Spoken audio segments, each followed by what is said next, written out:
Νομίζουμε ότι επειδή δεν βλέπουμε εμείς τους Αγίους, την Παναγία, τους αγγέλους, αυτούς τους δικούς μας που έχουν κοιμηθεί, επειδή δεν τους βλέπουμε εμείς, νομίζουμε ότι δεν μας βλέπουν και εκείνοι.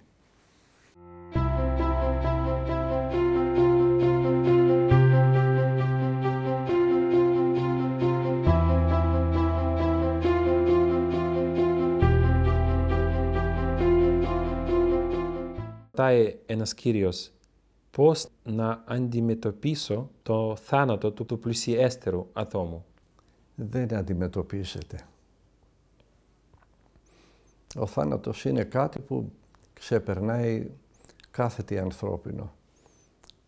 Αυτοί που φτάνουν σε τέτοια μέτρα, σαν τον γέροντα Ιωσήφ τον Ησυχαστή, που του είπε η Παναγία «Θα σε πάρω την ημέρα της γιορτής μου», και δεν είχε κοιμηθεί την εορτή της κοιμήσεως και στεναχωριότανε γιατί είμαι ακόμα εδώ, γιατί είμαι ακόμα ζωντανός, αφού είπε η Παναγία ότι θα με πάρει, γιατί δεν με έχει πάρει ακόμα, στεναχωριότανε γιατί δεν πέθανε. Εμείς λέμε στεναχωριόμαστε όταν είναι να πεθάνουμε. Εκείνος στεναχωριόταν επειδή ζούσε. Για να φτάσει κανείς σε τέτοια μέτρα πρέπει να έχει προηγηθεί μια ζωή χριστιανική. Μια ζωή μέσα στην Εκκλησία, με τα μυστήρια της Εκκλησίας, με προσευχή πολύ, με αγάπη, με ελεημοσύνες. Όταν ζήσει κάποιος έτσι, τότε δεν θα στεναχωριέται ούτε για το θάνατο το δικό του, ούτε για το θάνατο κάποιου που αγαπάει. Γιατί ο χριστιανός ξέρει ότι δεν σταματάνε όλα εδώ. Δυστυχώς αυτό δεν μπορούμε να το καταλάβουμε αν δεν το ζήσουμε. Νομίζουμε ότι επειδή δεν βλέπουμε εμείς τους Αγίους, την Παναγία, τους αγγέλους, αυτούς τους δικούς μας που έχουν κοιμηθεί, επειδή δεν τους βλέπουμε εμείς, νομίζουμε ότι δεν μας βλέπουν και εκείνοι. Αλλά μας βλέπουν. Είναι μια πραγματικότητα που όσοι την ζουν και την έχουν ζήσει πάρα πολύ αυτά τα 2.000 χρόνια, ξέρουν ότι ναι μεν θα στεναχωρηθούν για το θάνατο του αγαπημένου τους προσώπου ή τον δικό τους, αλλά μέχρι σε ενός σημείου θα στεναχωρηθούν.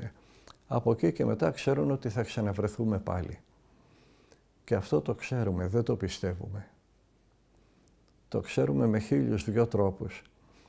Και γιατί έχουμε έρθει σε επαφή με ανθρώπους που έχουν κοιμηθεί πριν από χρόνια, και μάλιστα μπορεί να είναι άνθρωποι που δεν τους γνωρίσαμε καν και κοιμηθήκανε και όμως μας γνωρίζουν εκείνοι και έρχονται σε επαφή μαζί μας με 1.002 τρόπους. Αυτό είναι μια ιστορία 2.000 χρόνων που άμα δεν τη ζήσει κανείς δεν μπορεί να τη δεχτεί. Είναι κόντρα στη λογική, είναι πάνω από τη λογική, πέρα από τη λογική.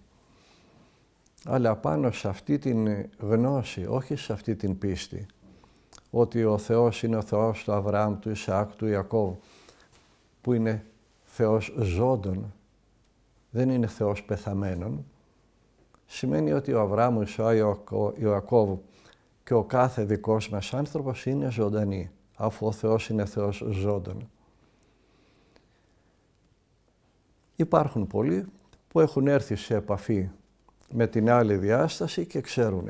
Υπάρχουν πολλοί που κάποιοι από αυτήν την άλλη διάσταση ήρθανε σε αυτήν εδώ που ζούμε εμείς τώρα και μας μιλήσανε και τα είπαμε και ξέρουμε. Λοιπόν, ή εμείς πάμε εκεί και γυρίσουμε, ή εκείνοι έρθουν εδώ και ξαναεπιστρέψουν από εκεί που ήρθανε, αυτό που απομένει είναι η γνώση.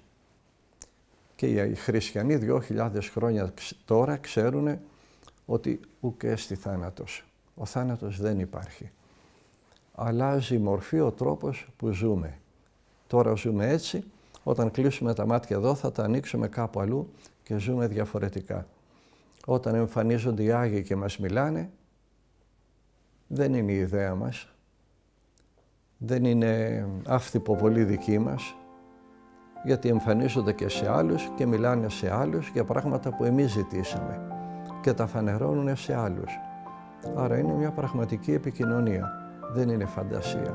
Αλλά αν δεν τα ζήσει κάποιος δεν μπορεί να τα δεχτεί, γιατί έχουμε εγκλωβιστεί στη λογική. Στο 2 και 2 κάνουν 4.